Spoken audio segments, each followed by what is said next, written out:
everyone. It is Robert. It is 2 o'clock in the afternoon on Tuesday, the 7th. Hope you're all doing great, having a wonderful day. It is now time to talk about more training stuff.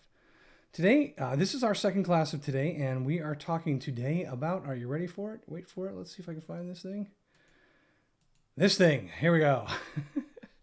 Compliance and commissions. We're going to be going over some stuff today to talk about how to get your documents squared away, how to get everything all done inside of Command so that you can submit to compliance a very complete package and make sure that you have everything you need. So we're going to go over a few things today. We're going to go over document management, how to make sure that you have all the documents that you need. And that includes creating your Docusign room. We're not going to go through Docusign in terms of actually creating the envelopes and doing all that stuff, but we're going to make the assumption that that's all something that you're comfortable with. Then we're also going to come back and manage our documents for compliance and submit them. And then, of course, we're going to be talking about commissions. So the first thing that we're going to be talking about today is document management. So what does that mean? Well, you know, when you create an opportunity in Command, there's a few steps that you go through.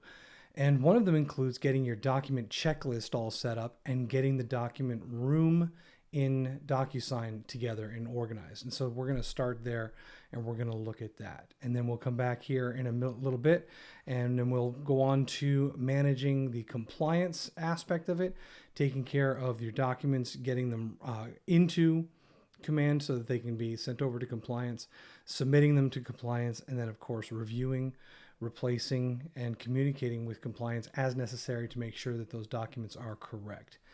And then finally, we're going to come back and talk about the commissions aspect of it, creating and managing offers, because we do need to get the offers managed before we are able to get to the commissions tab, making sure that the offers are submitted and accepted and everything's in order there. And then submitting the commission request. We're going to talk about the document, the commission tab, making sure that we understand where things go and where things belong in there. And then, of course, if necessary, terminating a commission request or doing the final submission. So let's go back and let's start with getting our opportunity all set up. And that includes starting right from here. Opportunity setup, creating and managing an opportunity. Okay, so we're going to switch over now. If I can get my whoozamajig here to work. All right, so we'll try that. Okay, so we're in Command right now. Let me make that a little bit larger for you so that you can see it a little bit better. There we go. That should do just about right. And while that's loading up, let me go ahead and take care of this side of the screen. And is that going to work? I think it is. And it is not. Okay. Well, I'm gonna try and do a refresh there, see if I can make that work. Hang on one second, y'all. Got to get a couple of technical things squared away here. Let me go ahead and don't go anywhere. I'll be right back. Hold that thought, everybody. Hold that thought. And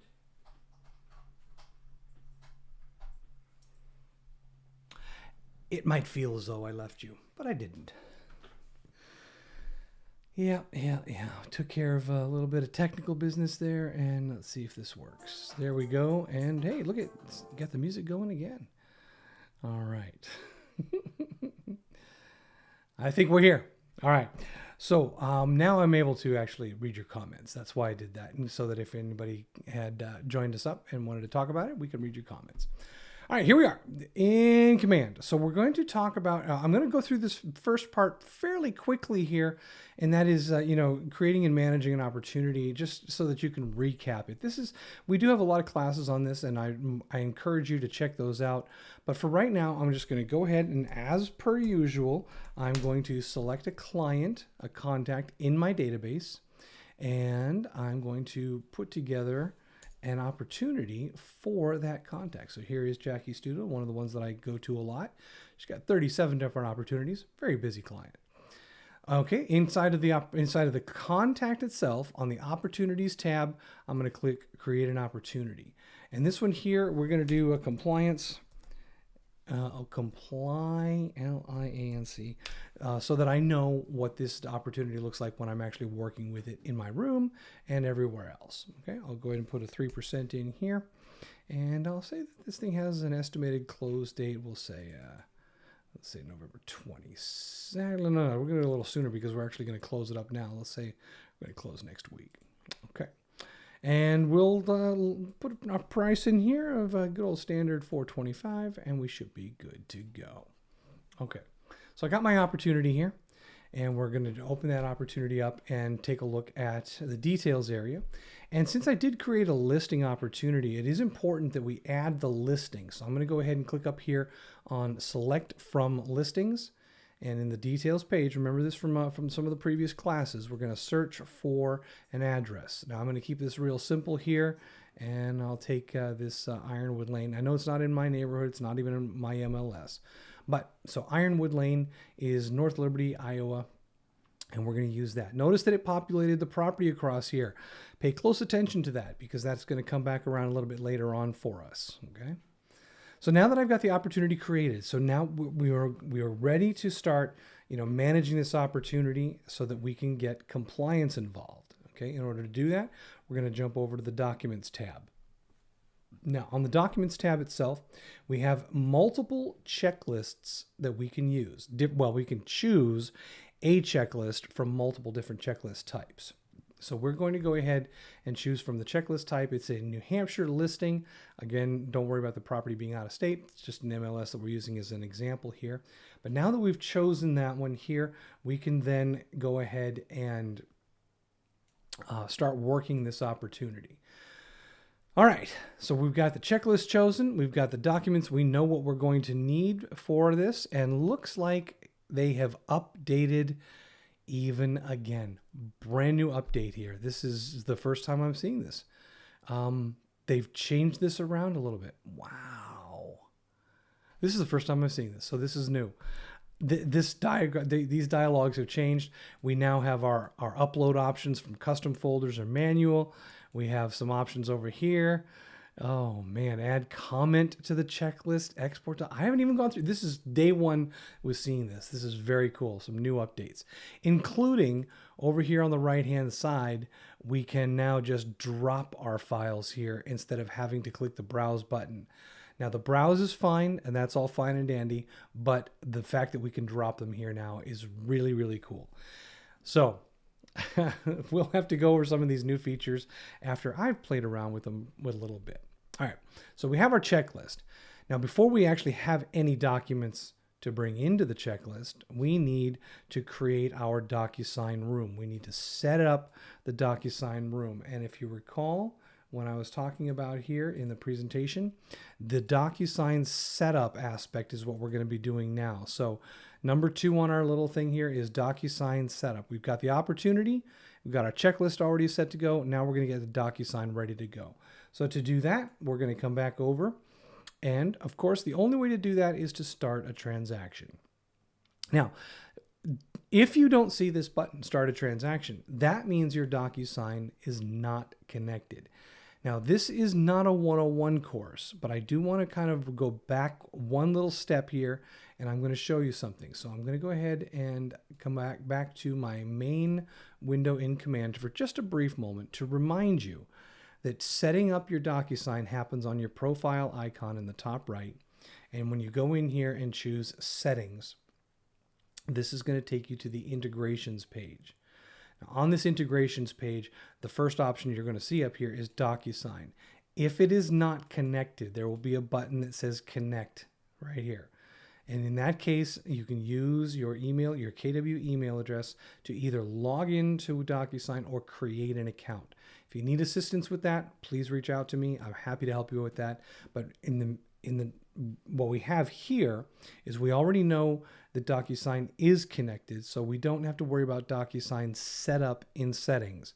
So, and I know that because when I click this drop-down button here in the actual opportunity on the Details tab, I can see my Docusign right here. Okay, so since we're going to be using Docusign, I'm going to go ahead and click Start a Transaction, and create a transaction in Docusign. Now look what's happening here. It's spinning around. I'm not doing anything. It's kind of like on autopilot right now. It's automatically taking me over to Docusign and saying log into your Docusign account with your KW credentials.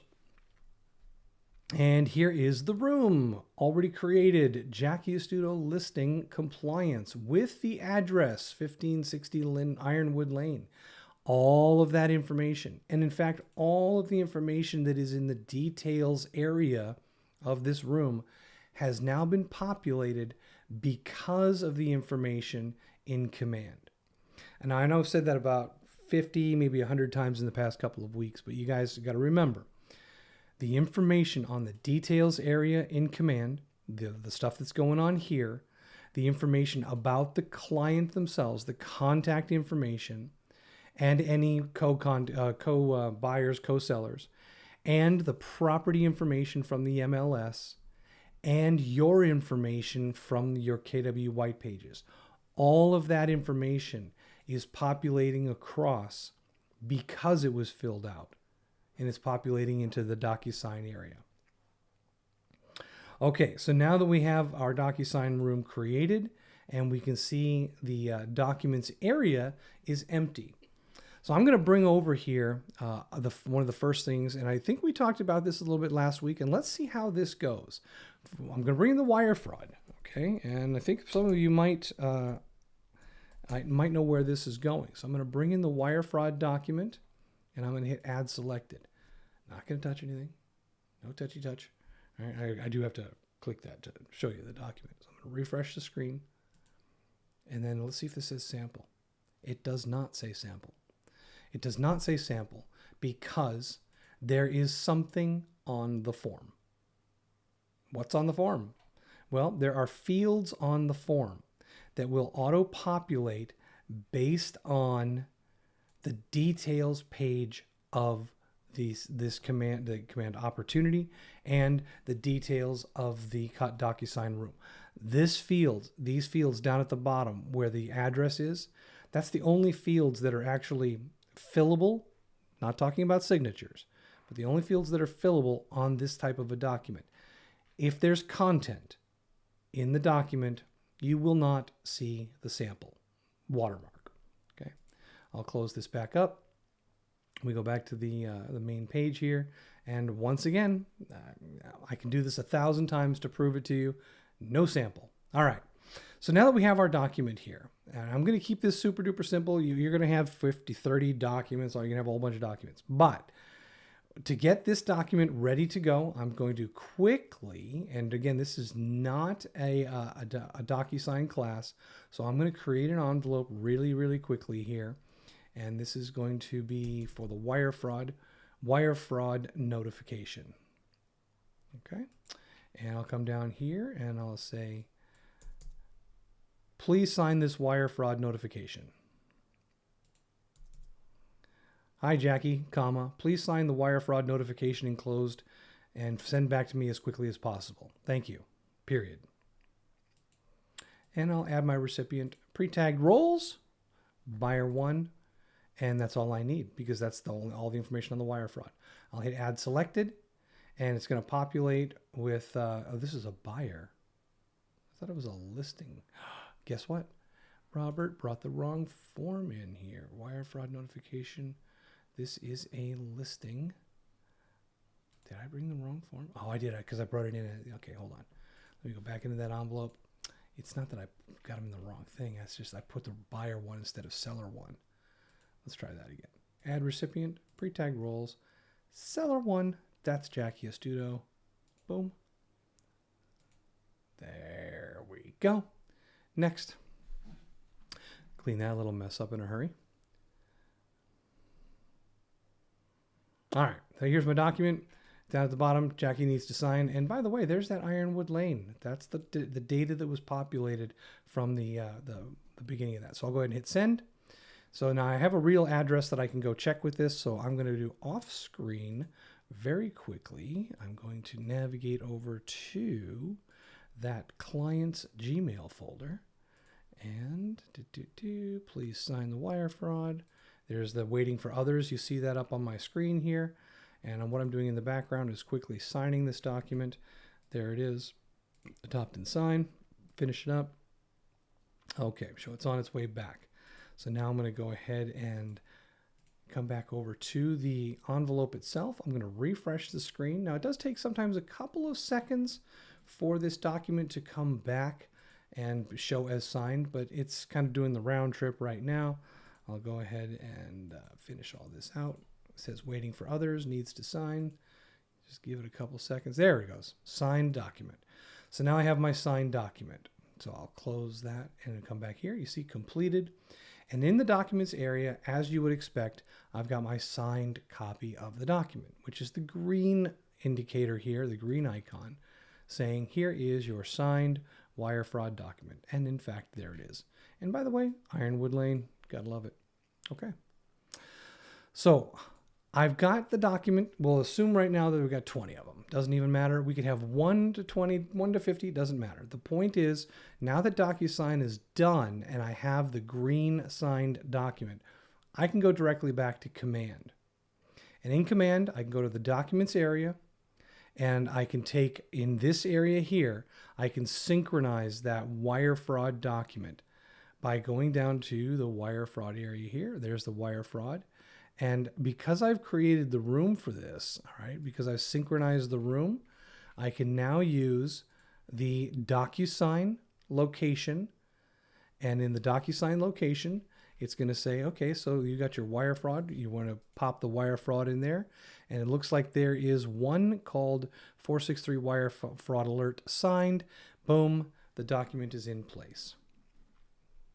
They made it even easier for you.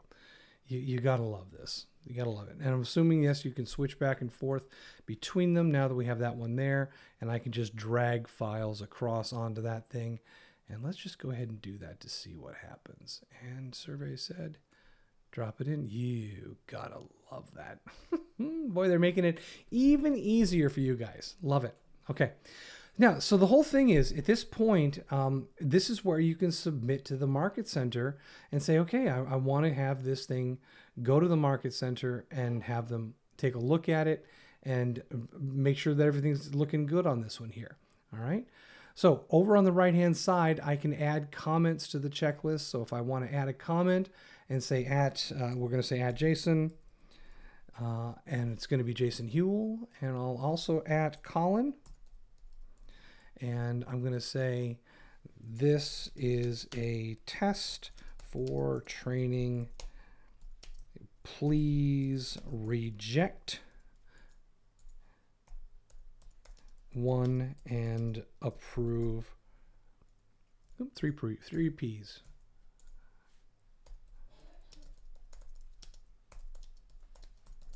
Cool. So I'm going to hope that one of these two guys is going to catch this real quick right now. So I'm going to throw out a little notification for them. And now that that's done, I can go ahead and see that I can submit to the Market Center. Boom, submitting. So these two documents that I've just thrown in here are going to the Market Center, and they're going to be reviewed and then as accordingly rejected or approved. My note is over here, and I can see this is a test for training. Please reject one and approve the other for my class. And I can say thanks. And that will be the end of that. Okay. Now, let's assume for a moment that after the back and forth, you've decided that everything looks good. And right now, I don't know if these guys are going to be able to get to this right this minute. They're sometimes very fast about this, and sometimes they get swamped and it takes them a little bit of time. So I'm going to assume for a moment, I'm going to put another document in here. And let's see if I've got another little PDF here. I'm going to drag a PDF into the consent and waiver here. So I've got a document that maybe they did reject it, and I can come over here and I can actually update this document with a different document. So this is kind of like the replace feature where I can say, I don't want this one in here. Maybe I need to replace it because I've gotten a different one. So I can click update. And when I do that for this particular document, I'll click update here. It says, okay, are you going to manually upload this updated document? Are you going to get it from Docusign or one of the custom folders? How are you going to update this document or replace this document? Now, if you recall in what I was showing you a little bit ago with the compliance here, one of the things that we can do is deal with rejected documents. So I've taken the documents, I send it out, and now I'm looking for the reviewing process. If they give me information about a rejection and I have gone through the process of getting a new one for this, I can go get it through Docusign. I can go get it from wherever I need to get it from. So I'll take the certification here, I'll just bring another one in, and I can replace it as needed. And here it says updated. So this tells you what's going on with those documents. So we don't have any rejected documents yet because they're probably not going to get to it while I'm doing this class. If they do, that'd be awesome, but no. Okay, so those documents have been submitted. Now that they've been submitted, we also had the opportunity to replace a document, review notes. Whenever we get notes from the guys over in compliance, we will see them next to the symbol, the little comment symbol here on the checklist in question. So let's assume for a moment that we've gone through the rejection, the approval process, and everything is in order. We're going to see approved all the way down through here. We're going to see all these are going to be approved, okay? Once those are all approved, that's when we can start talking about the offers and commissions. Now, you need to be there because if you think about it, you know, you're going to have offers in place. You're going to be wanting to submit your commissions to the MCAs to get paid. So when we go from documents to offers and commissions, there's a little bit of a step that has to be considered here, and that is you cannot get to the commissions tab without going through the offers tab. It's like the gatekeeper here. So you have to create an offer before you create the commissions request. So you have to start here. So, okay, so we'll click on add an offer. Now the add an offer dialog and process is pretty straightforward. You may not need to fill out all the information because you may not actually be using the offer tool. However, keep in mind, it's pretty strong and powerful. You can use the offer generator to create a nice offer for your clients. All right, so I'm going to go ahead and take my initial offer, leave it initial offer, and I'm going to create the offer. There are 4 stages to the offers tab here. So the offer details, the offer parties, the terms, and then the agent analysis. So we start off with the offer details, and it's going to just very simple, initial offer with the offer date and the closing date here. And remember, I put an estimated closing date of the 10th. And I'll click on parties now. So that's it, just that first page. The next one here is we do have the seller already loaded into the fields for the contact information for the seller.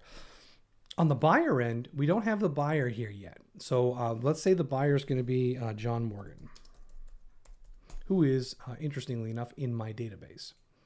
So I can go, I'll just choose Bill Buyer as the email here, and that's all I need, because I'm not going to be doing any communicating with the buyer per se. This is just going to be with the seller. All right. In this particular instance, I'm not. So I have the phone number, the fax, the address information, everything that I need here, pre-approved or pre-qualified. Remember what the difference is. Pre-qualified is not the same as pre-approved. Pre-approved is all set. Qualified just means that they've gotten past the first gates. So let's go with pre-approved. Representation name, I'll say that it's going to be me on both sides of the deal, just to make it a little bit easier here. And then we have the contact information for the representation of the buyer. Notice that we don't have to fill out all the fields. The more, the better, but you don't have to fill them all out.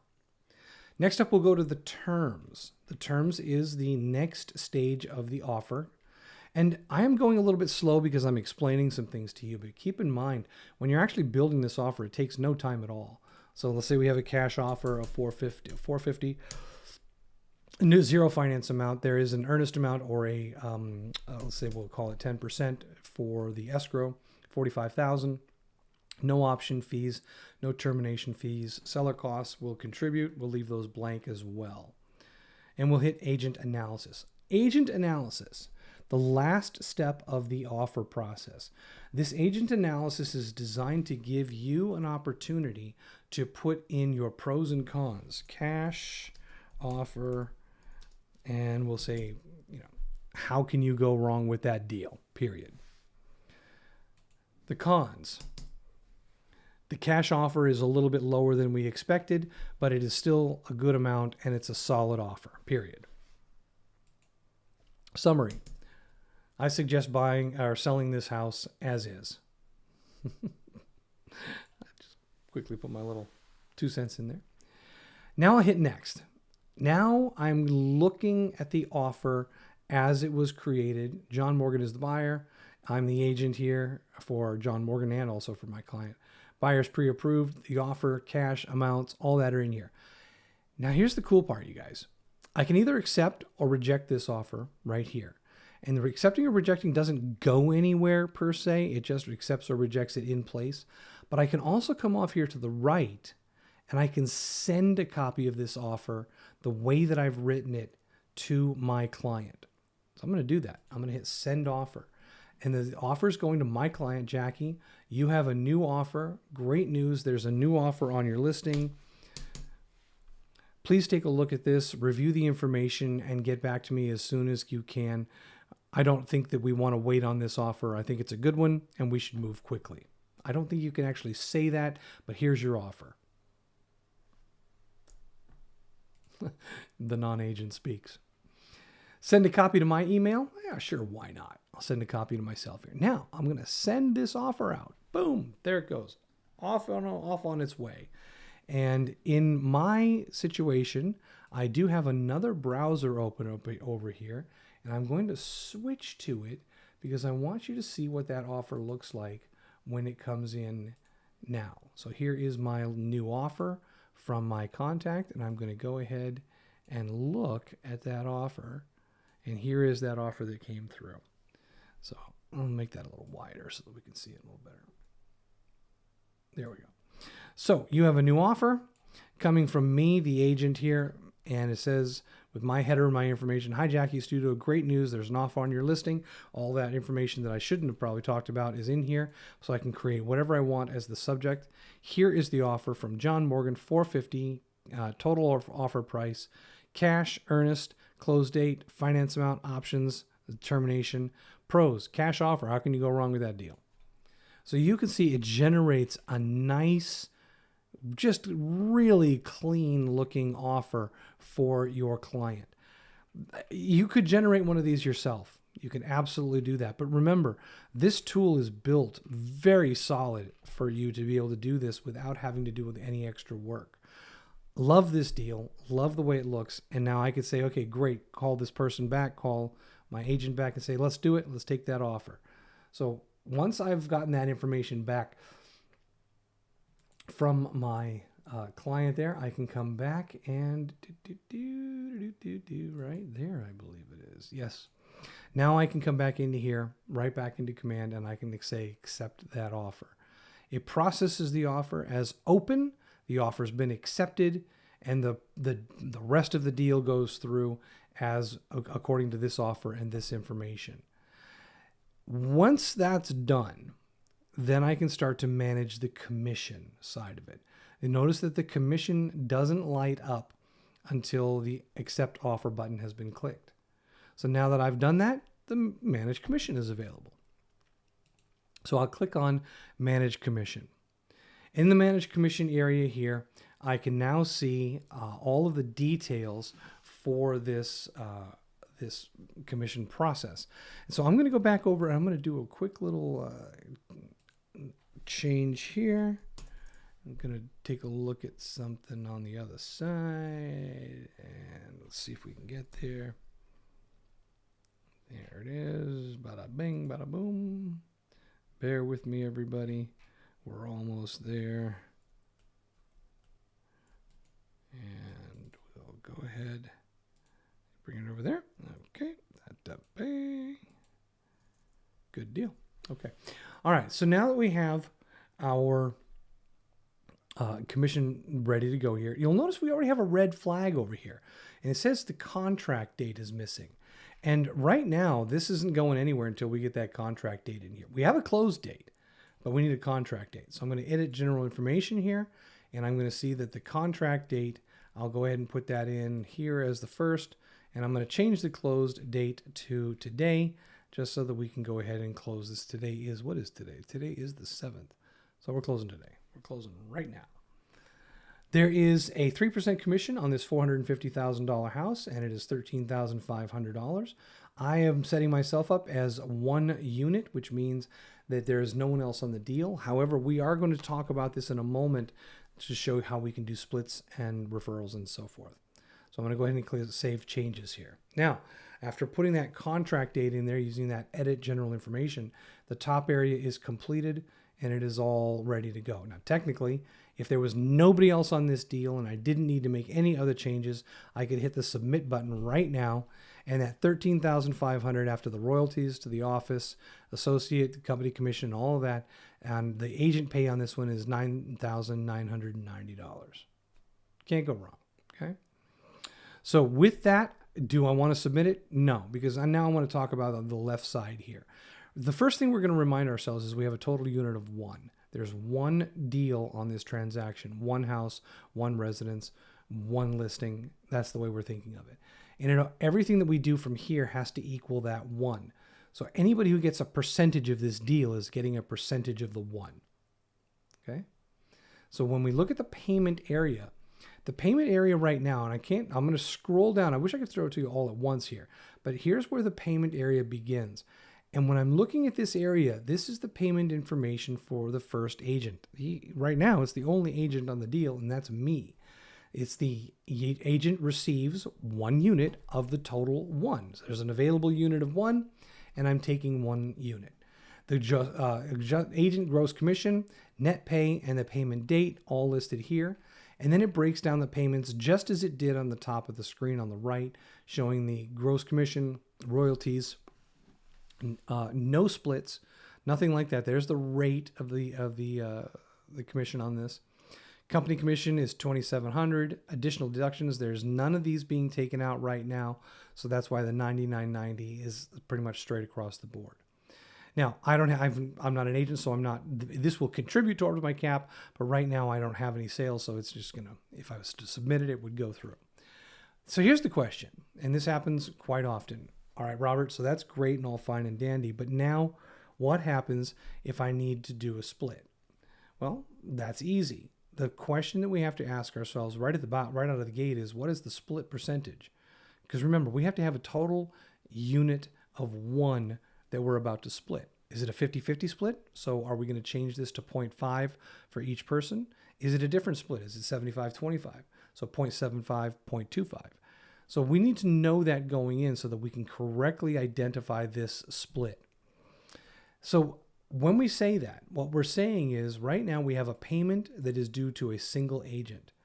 Now, when we talk about that, everything that's in here, if I hit this edit agent payment, this is for the one agent. So I can't add a split on this. There are other things that I can do, and I'm going to come back to that in a moment, but we're talking about a split here. So where's the split?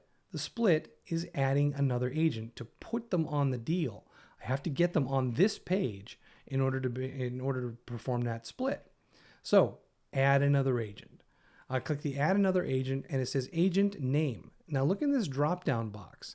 The drop-down box here is looking for an agent in the Keller Williams system. So if I'm looking for a specific person, I can type their name here.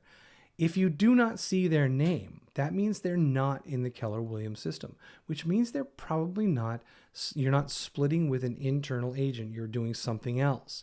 So if you don't find the agent's name you're looking for here, ask yourself, is this an internal split with a Keller Williams agent, or is this something else, a co-broker, something else, okay? So I'll go ahead and say Renee Allen's gonna get this.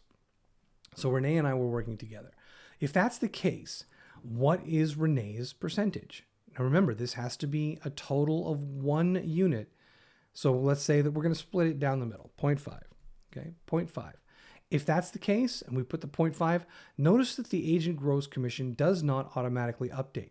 You have to hit the calculate commission button. This will calculate the agent gross commission. 0.5 of the deal, $67.50 after calculating.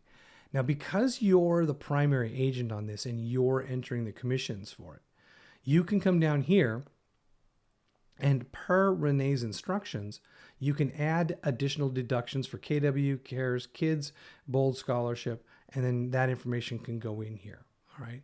So this is for the split, all right? Now, if Renee's part of the deal, has a referral on it.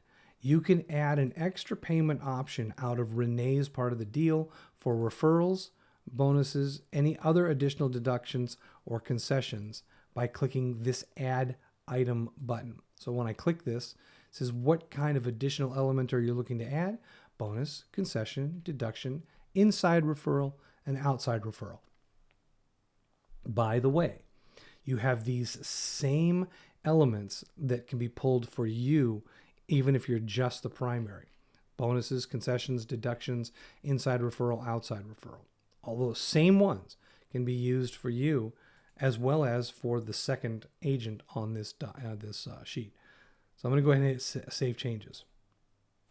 I'm not going to put any referrals in there. So I have to slide down here to be able to actually see the information. And here's Renee, and here's me at the top, okay? So Renee comes in.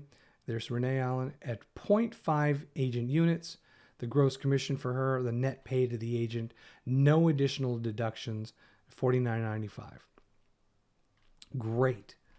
Make a mistake, you can click the little Remove Agent button here, the little symbol with a line through it. Need to edit those agent information, you can do that from here as well. But we have a problem.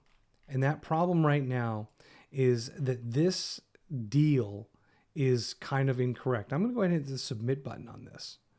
I can't. The submission stopped because it says there's an excess agent commission of $67.50 on this thing. Total agent commissions do not equal the total commission for the opportunity. Well, the total commission is $13.5. I gave Renee her half of the total units. What's going on here? Oh, remaining unit balance is -5. So I have too many units being put out. What do you mean? I'm supposed to have half a piece. This on the on the left-hand side, under your agent information, is still set at 1. So right now we're requesting 1.5 units, 1 for me and 0.5 for Renee. So we're actually trying to tell the commissions team, pay me more, and then give her half of what she's due. Doesn't work like that. The agent units does not automatically update. Wish it did, I really do, but it doesn't. So that means that after we've added Renee, I'll go down here and you can see Renee at 0.5. We need to come back up here to our line and click Edit Agent Payment, and we need to adjust the agent unit to the correct value and calculate the commission accordingly. It's not automatic. It's something you have to manually do to make sure that you get it right. I'll save the changes here, and immediately those warnings went away. We have a total unit of 1 as we would expect. Half of that unit goes to me, and half of that unit goes to my split. Okay, so that's how you handle splits. All right, so I'm going to go ahead and stop the split process. I'm going to remove Renee as the agent, the second agent, and I'm also going to come back here to the editing of the agent payments. I'm going to put that unit back for 1 for myself and recalculate it here. So I'm resetting it. We just took Renee off the deal. Now let's talk about these other choices here. We said we had an add another agent, and we can also add a co-broker payment. All right. So let's take the co-broker. Notice that in the co-broker, when I click on the add co-broker, it does not allow me to search for an agent. This is a co-broker position. This is where we're talking about somebody outside of Keller Williams. The name of the company will go here. The pay to will go here. The name, we need a tax ID, a social or an EIN, tax ID number. We need the information as if we're paying somebody externally, which we are. So this information is for the co-broker with the address and the phone and the email. This is for filling in when you are working with somebody external. Keep that in mind. This is not a referral fee. Okay, this is a split with an external. So I'm not going to put anybody in here or there. So we have 2 that we've done so far. Splitting with an internal agent. We need the name of the agent internally, and we need their parameters, and we need to adjust the units accordingly. Add a co-broker payment. Notice that the co-broker payment here does not include a split of units. Okay? It's just a commission rate. So 10%, 20%. This has nothing to do with the units. You are still working off of 1 unit. If you add a co-broker, you're adding money to the deal, okay, or putting money out of the deal. So keep that in mind, that this does not trigger off of units. Only splits trigger off of units, okay? So we've covered two of them, splits and externals. But what about referrals? Well, there's actually two kinds of referrals. There's a referral internally, somebody inside Keller Williams, and a referral externally, okay? So let's take a look at that. When we're talking about a referral, we want to come over here to the edit agent payment, and we're going to click on this, and we're going to leave this agent units at 1, and we're going to slide all the way down to the bottom for extra payment options. These are the outgoing monies. So I'm going to click add an item, and you saw this when we were talking about the splits, when we were talking about Renee having the option of having a bonus, a concession, a deduction, an inside or an outside referral. So an inside referral, let's start with that. Let's say that the inside referral is going to be, let's give it $2,000. Okay. Who's the agent? We need to know the name of the agent. Maybe Renee is the agent who referred this, and she's getting $2,000. That's an agreed price. That's not something where we're talking about, doing calculations here. We're putting in a hard number that's already been calculated, and I'm going to give it to Renee here. So I'll go ahead and add that, and you'll see that Renee Allen is now listed here as $2,000 of payments. So I'll save the changes, and now on the right-hand side, in the total commission, we do see paid agents, Robert Vincent, $79.90, Renee, $2,000. The difference is, this is a referral fee. Okay. If I slide down on the left-hand side, you can see Renee for an inside referral. There it is. All right, let's go ahead and take Renee off of here again. We're going to take that referral. We're going to remove it. And this time here, I'm going to come down to the bottom and hit add item.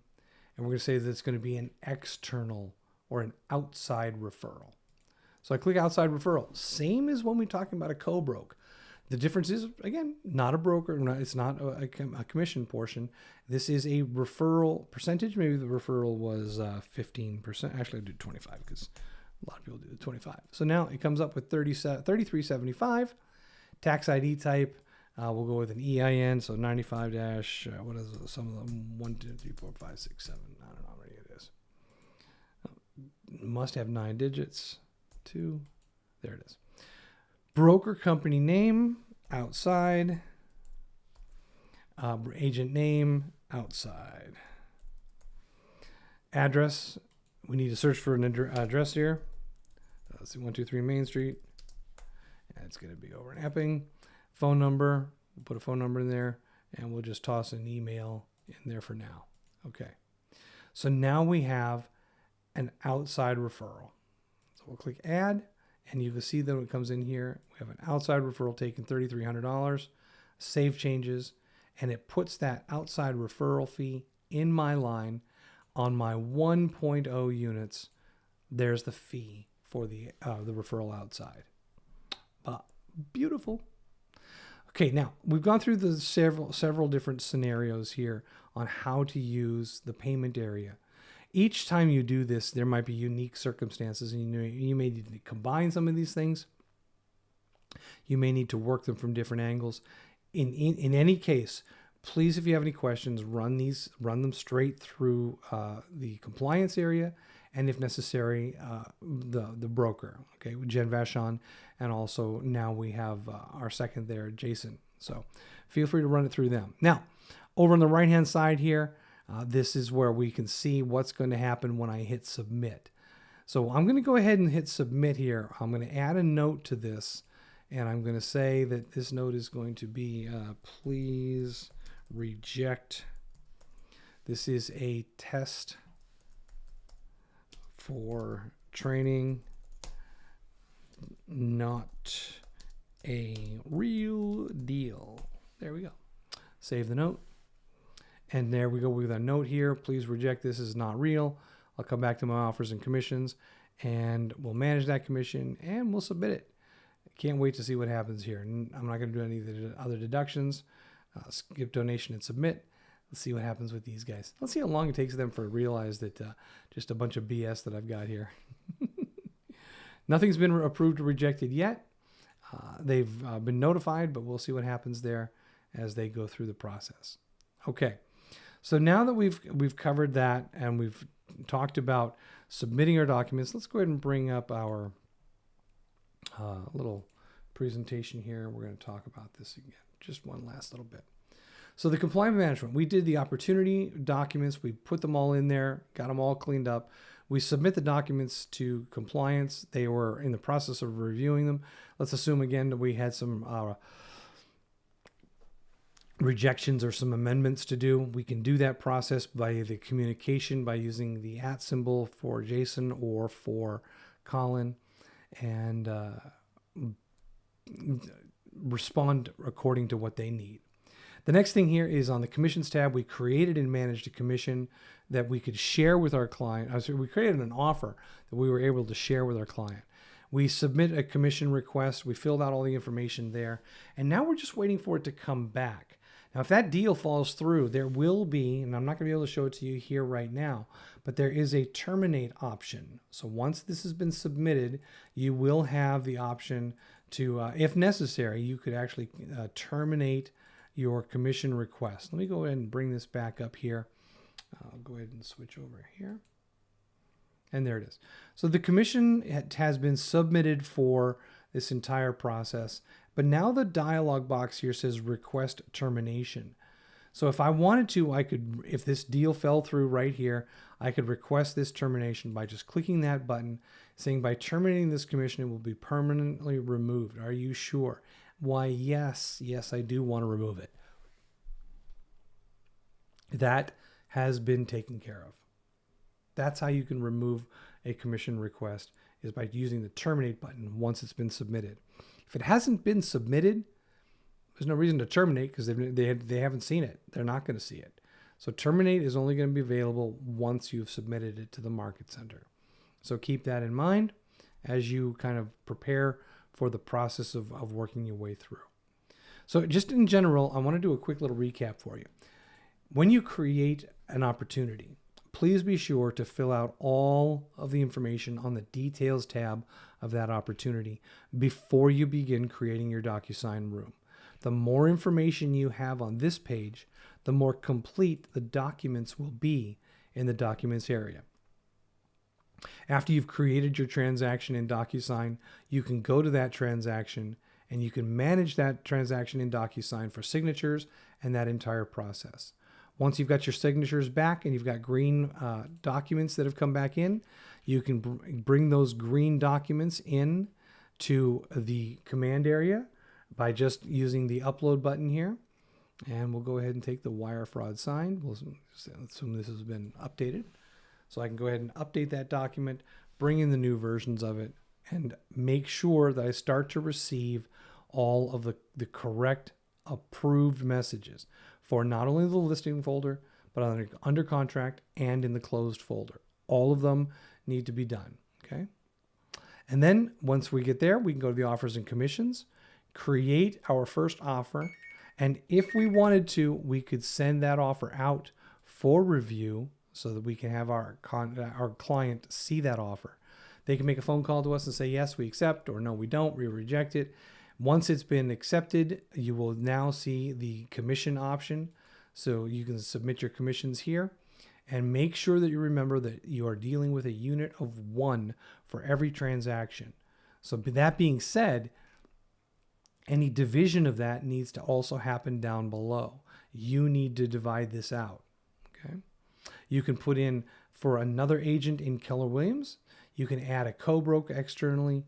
You can add referrals, internal and external, all the tools that you need. Once you have all the information here, there'll be a submit button. After you've submitted it, you will have the option to request a termination as well. Okay. Now you probably got some questions, and I don't see anybody in the chat rooms right now, but if you do have some questions and you'd like to ask them, let me go ahead and bring up over here to see if anybody on YouTube has put any questions in there. And let's take a peek. Completions and compliance. And it does not look like we have any questions over there on YouTube, so we are good to go. If you do have any questions, you can always reach out to me at robert.vincent@kwclm.com. And in that area, you can kind of just send me an email. You can also book time with me on my calendar at timewithrobert.com. And that's direct access to my booking calendar. When we meet via those meetings, we can meet on kwtechtv.com. That's the Zoom room where we meet. And if you want to watch any of the videos that we've created here and you want to watch them on YouTube instead of having to try and find them on the Facebook channel, you can go to kwtechtube.com and view them there. The Facebook live stream is facebook.com/groups/KWCLM, which of course you will need to be a member of. All right. So if we don't have any questions here, please take a moment to review this information. And I think that working through your offers and commissions will be very smooth using these tools. All right. That's it for now. And we'll see you Thursday for some more classes. In the meantime, take care of yourselves and have a good day.